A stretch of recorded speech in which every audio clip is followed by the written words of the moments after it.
الرحمن الرحيم. প্রিয় দর্শক, আজকের এই ভিডিওটিতে আমরা ঈদুল ফিতরের দিনের তাকবীরটি শিখব ইনশাআল্লাহ। প্রিয় দর্শক, ভিডিওটি অত্যন্ত গুরুত্বপূর্ণ, তাই যত বেশি পারেন ভিডিওটি শেয়ার করেন যাতে করে সবাই এই তাকবীরটি শিখে নিতে পারেন। তাহলে চলুন প্রিয় দর্শক, ভিডিওটি শুরু করি। রমজান মাসের সমাপ্তি লগ্নে আল্লাহ তাআলা বান্দার জন্য তাকবীর দেওয়ার বিধান দিয়েছেন।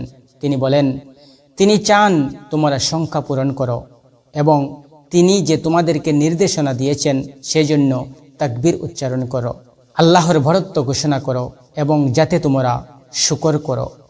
সূরা বাকারা আয়াত নং 185। এই দিন নামাজের পূর্বে যথাসাধ্য নতুন বা পরিষ্কার পোশাক পরিধান ও খুশবু ব্যবহার করে ঈদের ময়দানে যেতে হয় এবং চলার পথে উচ্চস্বরে এই তাকবীরটি বলে বলে মসজিদে বা ঈদগাহে যেতে হয়।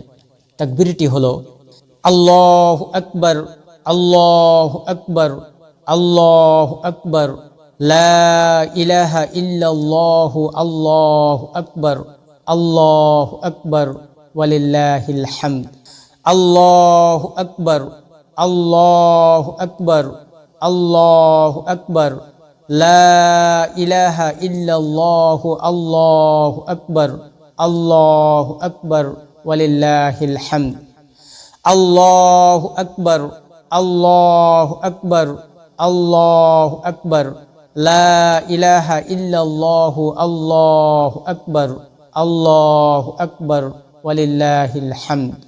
এই তাকবীরটির অর্থ হলো আল্লাহ মহান, আল্লাহ মহান, আল্লাহ মহান, আল্লাহ ছাড়া কোনো সত্য উপাস্য নেই, আল্লাহ মহান, আল্লাহ মহান, সমস্ত প্রশংসা আল্লাহর জন্য। মহান আল্লাহ রাব্বুল আলামিন যেন আমরা সবাইকে ঈদুল ফিতরের নামাজ আদায় করার তৌফিক দান করেন এবং বেশি বেশি করে এই তাকবীর পাঠ করার তৌফিক দান করেন। ওমা তৌফিকি ইল্লা বিল্লাহ।